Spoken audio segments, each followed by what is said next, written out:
ان کے فتاوے اعتبار کے لائق نہیں ہیں، ان کی تحریروں پر اعتماد نہیں کیا جا سکتا ہے، یہ اٹھ پٹانگ بولتے ہیں، بہت سی ایسی باتیں کر جاتے ہیں جن کا کہیں اتا پتہ نہیں ہوتا ہے۔ اور آج پھر ایک مسئلہ اگر آپ پسند فرمائیں تو فتاوی رضویہ یہاں موجود ہے۔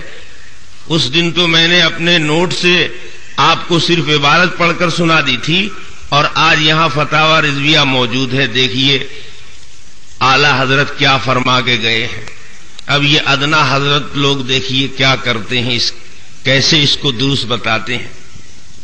یہ ہے فتاوی رضویہ جلد اول، اور یہ ہے مسئلہ، سن لیجئے ان کے ہاں مسئلہ مسائل کیسے کیسے ہیں۔ فتاوی رضویہ جلد اول صفحہ 455 پر ایک مسئلہ لکھا ہوا ہے، دلہن کو بیاہ کر لائیں تو مستحب ہے کہ اس کے پاؤں دھو کر پانی مکان کے چاروں گوشوں میں چھڑکیں۔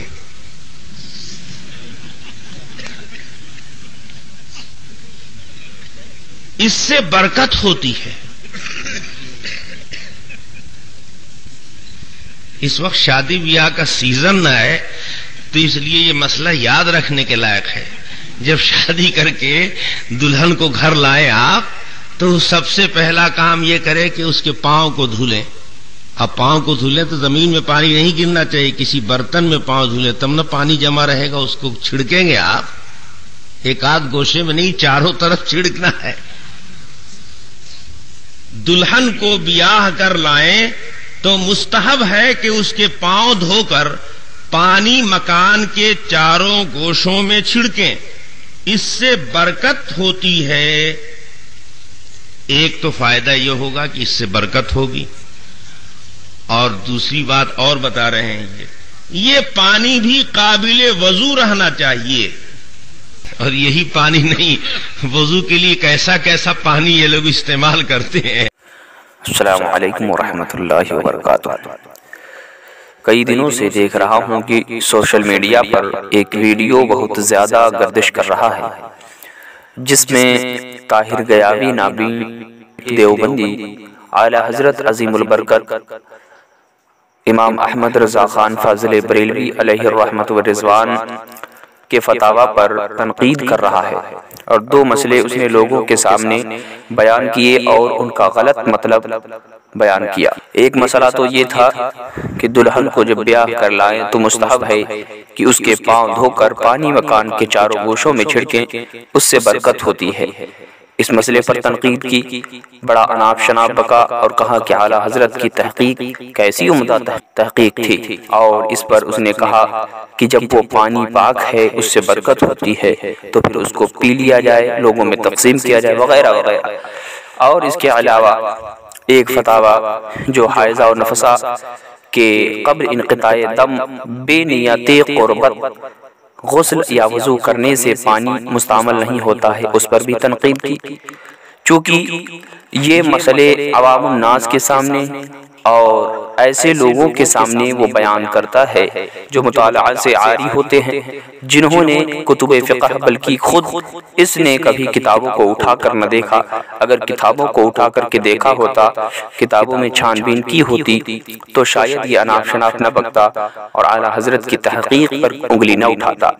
فتاوی رضویہ جلد اول صفحہ 455 پر ہے کہ دلہن کو بیاہ کر لائیں تو مستحب ہے کہ اس کے پاؤں دھو کر پانی مکان کے چاروں گوشوں میں چھڑکیں، اس سے برکت ہوتی ہے۔ یہ عبارت ہے فتاوی رضویہ کی۔ اب دیوبندی اس کو بیان کر کے زندگی بھر کے سیکھے ہوئے سارے کرتب دکھا ڈالتے ہیں، اور اکابر علماء اہل سنت کا نام لے لے کر چیخ چیخ کر ڈینگے مارتے پھرتے ہیں کہ لاؤ دکھاؤ یہ کہاں ہے، کہاں پہ لکھا ہوا ہے، کس کتاب میں یہ لکھا ہوا ہے، وغیرہ وغیرہ۔ یا اور اس کے ساتھ ساتھ یہ مسخرہ پن بھی کرتے ہیں کہ جب اس پانی سے برکت ہوتی ہے تو رضا خانی اسے تبرک کے طور پر اپنے گھر میں لے جائیں، اس کو پئیں اور اس کو تقسیم کریں، لوگوں کو پلائیں۔ جو کہ فتاوی رضویہ میں حوالہ ذکر نہیں کیا تھا اعلیٰ حضرت نے، اس لیے انہوں نے سمجھا کہ عامہ کتب میں یہ کہیں ذکر ہی نہیں ہے، لیکن میں آپ کے سامنے اس کا حوالہ ذکر کر رہا ہوں۔ اب دیوبندیوں تم بھی آنکھیں پھاڑ پھاڑ کر دیکھو، پڑھو اور اپنے مولویوں کی جہالت اور خیانت پر ماتم کرو۔ امام محمد یعقوب بن سید علی، محمد یعقوب بن سید علی رحمہ اللہ، جن کی کتاب مفاتیح الجنان شرح شرعۃ الاسلام ہے، یعنی شرعۃ الاسلام جو کہ محمد بن ابو بکر علیہ الرحمہ کی کتاب ہے، اس کی شرح لکھی ہے محمد یعقوب بن سید علی علیہ الرحمہ المتوفى 931 ہجری۔ انہوں نے لکھی ہے اس کی شرح مفاتیح الجنان، جو کہ مکتبۃ الحقیقیہ استنبول ترکی سے شائع ہوئی ہے۔ اس کے صفحہ 525 پر ہے وَمِنَ السُّنَّةِ أَن يَغْسِلَ الزَّوْجُ رِجْلَيْهَا وَيَرُشُّ ذَلِكَ الْمَاءَ فِي زَوَايَا الْبَيْتِ لِيَدْخُلَ مِن ذَلِكَ الْمَاءِ بَرَكَةٌ، یعنی کہ فرماتے ہیں کہ سنت ہے کہ شوہر دلہن کے پاؤں کو دھوئے اور اس پانی کو گھر کے کونوں میں چھڑک دے، اس سے برکت ہوتی ہے۔ فتاوی رضویہ میں تو صرف مستحب فرمایا گیا تھا، اعلیٰ حضرت نے صرف مستحب کہا تھا، اور ان دونوں کتابوں میں یعنی شرعۃ الاسلام اور مفاتیح الجنان میں تو سنت کہا گیا ہے کہ سنت ہے اس کے پاؤں کے دھوبن کو گھر میں ڈالا جائے، اس سے برکت ہوتی ہے اور ایسا کرنا سنت ہے۔ اب میں ان سے پوچھنا چاہتا ہوں کہ آپ اپنے کسی دارالافتاء سے پوچھو کہ سنت کا مذاق اڑانے والے کا کیا حکم ہے۔ یقین رکھیے اگر زید و عمر کے نام سے سوال کرو گے تو ضرور دیوبندی دارالافتاء سے بھی وہی جواب آئے گا جو مجدد اعظم اعلیٰ حضرت قدس سرہ العزیز نے دیوبندیوں کے بارے میں دیا ہے۔ اور اگر اپنے کسی عالم علماء کا نام لوگے، ادھر ادھر کی تعویلیں کریں گے اور بیجا تعویلیں کریں گے اور اس کو کفر سے بچانے کی کوشش کریں گے، حالانکہ جو سنت کا مذاق اڑائے وہ بچ نہیں سکتا ہے۔ دیوبندیت یہ ایسی بیماری ہے کہ اس کا علاج بالمثل کے سوا کچھ بھی نہیں ہے۔ قرآن حکیم پڑھو تو ان کو سمجھ نہیں آتا، حدیث پاک سناؤ تو منہ بسورتے رہیں گے۔ ہاں اگر ان کے کسی حضرت جی کا ارشاد سنا دو تو گھر میں گھس جائیں گے اور باہر نکلنے کا نام بھی نہیں لیں گے۔ آئیے دیکھتے ہیں کہ ان کے تھانوی صاحب کیا کہتے ہیں۔ ان کے حکیم الامت اشرف علی تھانوی، جن کی کتاب بہشتی زیور ہے، حصہ ہفتم صفحہ 303 ہے، لکھتے ہیں کہ اگر کسی کو نظر لگ جائے جس پر شبہ ہو کہ اس کی نظر لگی ہے، اس کا منہ اور دونوں ہاتھ کوہنیوں سمیت اور دونوں پاؤں اور دونوں زانوں استنجا کا موقع یعنی پیشاب پاخانہ کا مقام کو دھلوا کر پانی جمع کر کے اس شخص کے سر پر ڈالو جس کو نظر لگی ہے، اس کو شفا ہو جائے گی۔ اب آپ حضرات ہی انصاف کیجئے کہ شرعۃ الاسلام اور مفاتیح الجنان میں تو صرف یہ تھا کہ دلہن کے دونوں پاؤں دھوئیں، گھر کے کونوں پر چھڑکیں، اس سے برکت ہوتی ہے۔ اس پر دیوبندی اپنا سارا کرتب دکھاتے پھر رہے تھے، اور یہاں یہ ہے کہ صرف پاؤں ہی نہیں، اس کے پیشاب کے مقام بھی دھوئیں اور اس کے پاخانے کا مقام بھی دھوئیں، مریض کے سر پر ڈالیں تو اس کو شفا ہو جائے گی۔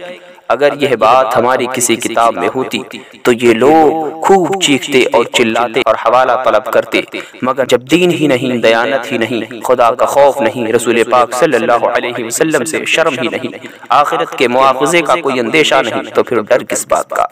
کیوں؟ اس لیے کہ خدا جب دین لیتا ہے تو عقلیں چھین لیتا ہے۔ اور اسی طرح سے میں بھی کہنا چاہوں گا کہ اے دیوبندیوں، جب تم کہتے ہو تو سنو، جب یہ پیشاب پاخانے کا دھون آب شفا ہے تو تم اس کو گھر میں لے جا کر پیو، پلاؤ اور تقسیم کرو۔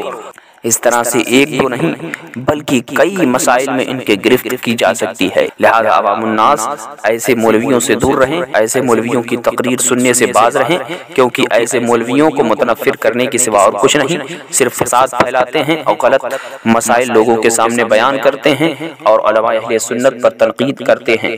لہذا ایسے علماء سے بچیں اور اپنی آخرت کو بچائیں، کیونکہ ایسے لوگوں سے بد مذہبوں کے ساتھ اٹھنے بیٹھنے سے رسول پاک صلی اللہ علیہ وسلم نے منع فرمایا، ان کے ساتھ اٹھو بیٹھو اور نہ ان کے ساتھ نکاح کرو۔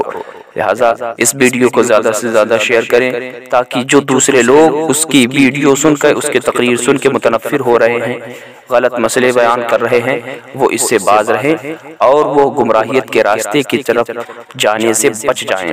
اللہ تبارک و تعالی ہم سب کو شیطان کے شر سے، حاسدوں کے حسد سے محفوظ فرمائے۔ آمین بجاہ سید المرسلین صلی اللہ علیہ وسلم۔